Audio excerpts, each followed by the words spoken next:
In my lifting career, I was able to bench 225 last week Monday, but the problem was that I low-key didn't think I could hit it, so I didn't get it on recording. And so I had to go bench it again the following Thursday. Now the problem is, and benching 225 was like, benching 225 was a really major milestone in like my lifting career. So like just getting on that bar, lifting it up, it just meant a lot to me.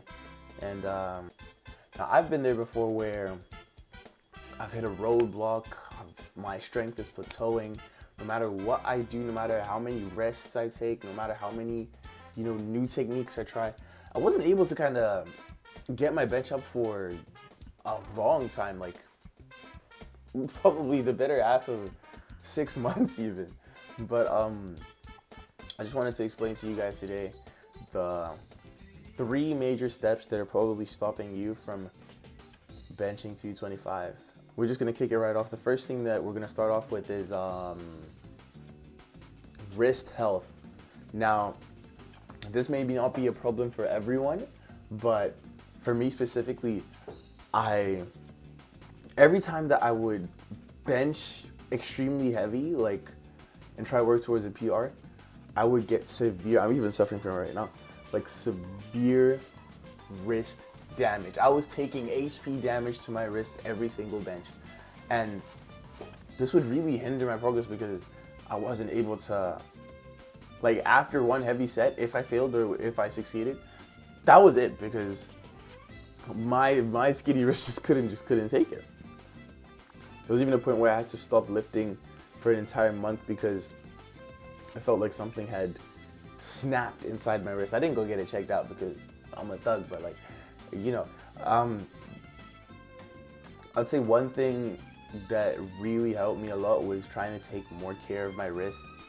Even just changing the way my grip was held to put a lot of strain on my wrists. So make sure you're really attentive to that. If the situation is that serious, maybe you should consider getting wrist straps. Wrist straps, I think they're called. I don't really use them, but I probably should. They're actually that good.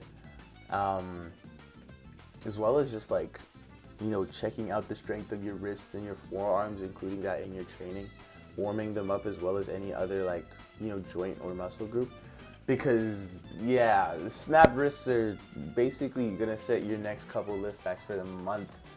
So I say take that really seriously. Number 2,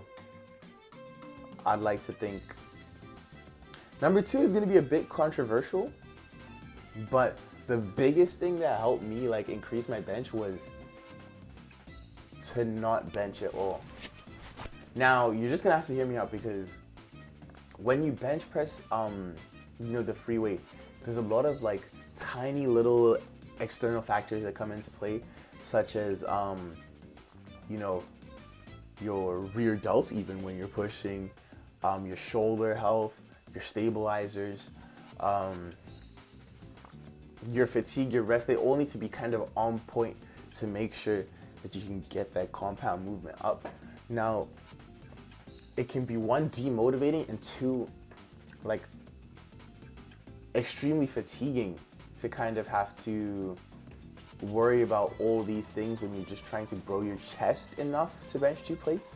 Because obviously there are people who are really light in terms of weight who can bench 2 plates. When I benched 2 plates last week, I'm 175 pounds.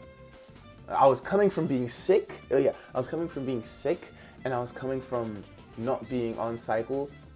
Protein and creatine, it's I don't take protein, but not being on cycle for the last week.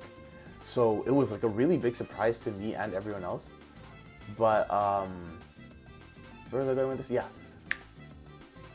Don't bench. What you should do instead is focus on improving your form. So focus on improving your form and your actual growth of your chest, instead of worrying about increasing your bench, if that makes sense. So what I started doing this year was I stopped flat pressing. I also stopped dumbbell pressing because I think that was frying a lot of my shoulders as well. And now my push day consists of incline Smith, which has a lot less stabilization and like shoulder recruitment involved, as well as pec flies and dips. Dips were also a really big help. Sometimes I do more cable flies, but dips are also a really big help in increasing my bench. Shout out to the guys at my gym for kind of putting me on that.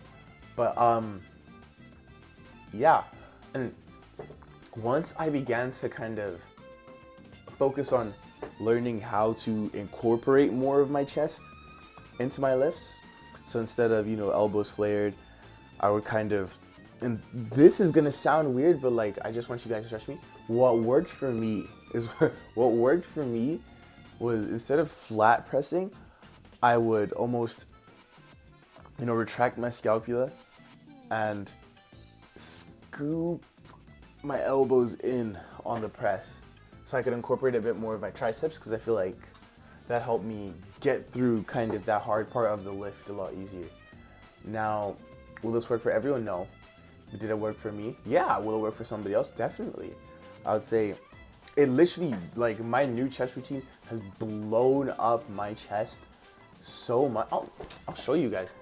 My chest routine has blown up my chest so much that, like, I feel like it would have been near impossible for me to not bench 225. But let me get back to the mic here. That's the second thing. Focus on growing your chest. Focus on, controlling the movement, especially on Smith. Is what worked for me, and I think it'll work for a lot of other people too.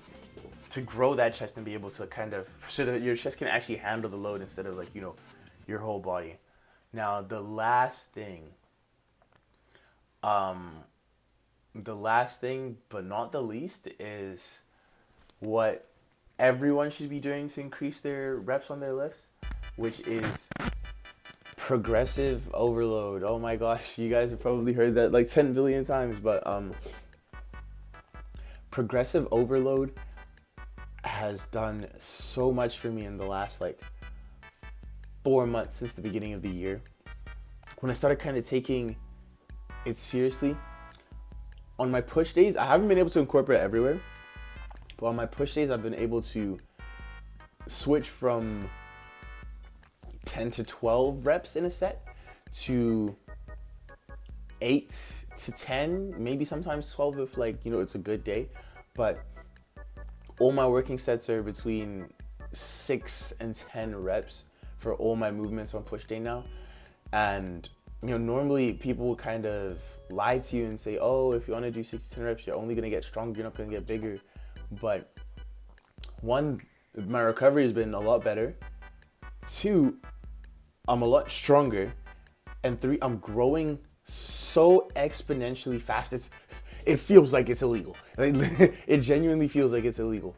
But that's the last piece of advice I'll give you, is that you need to learn how to train hard with the correct form instead of being able to ego lift your way through everything. Now, obviously, having that Shido ego isn't always going to be a bad thing, but being able to control, like being able to lift extremely intensely with correct form it's literally the method. Like, if you guys aren't on low volume, high intensity yet, you should seriously consider just incorporating it a bit more slowly. That's what I've been doing. I'm not there yet, but incorporating it more slowly into your routine, because it has done so much for my chest, my shoulders, my biceps.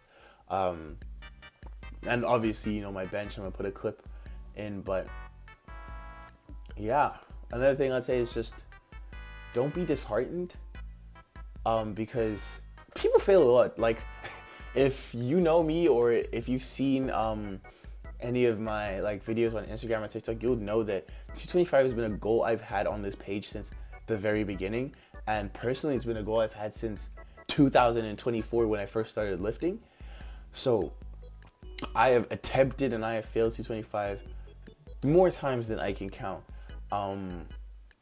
There are times I wasn't caffeinated enough. There were times I was tired. There were times where the weight just decided it wanted to grab me on the chest. These are all things that like you should be prepared for, and that shouldn't dishearten you from trying again, because especially if you have taken all this necessary safety precautions like having a spotter, making sure your wrists are protected. The worst thing that the weight can do is not go up. You know what I mean? You're not gonna die. You're not gonna humiliate yourself in front of the huzz if you don't get a 225 bench, because the worst thing the weight can do is just not go up. And then you just move on with your life and you try again next time. And honestly, I had felt really disheartened for a while. I think I had attempted it. My goal was to get it before the end of 2025 last year, but I had failed and I had just quit benching for, the first, what is it now? Almost April. So the first four months of the year, I just couldn't pick up a bench press again. But now I'm able to do it basically on command. I can only do it for one, but I can do it like basically on command. And this was such an important thing to me, so I'm just really glad that being able to kind of get back up on my feet, even though it took a long time, yeah, it's good. I'd say don't give up. The worst that can happen is you fail, and if you fail, there are people who can't do half the weight you're doing. There are people who can do more than the weight you're doing, so it's not like a rite of passage or anything. But yeah, just stay strong, keep going, and yeah. Well, that's all that I have for you guys today. Thank you guys for watching, and I'll see you in the next one.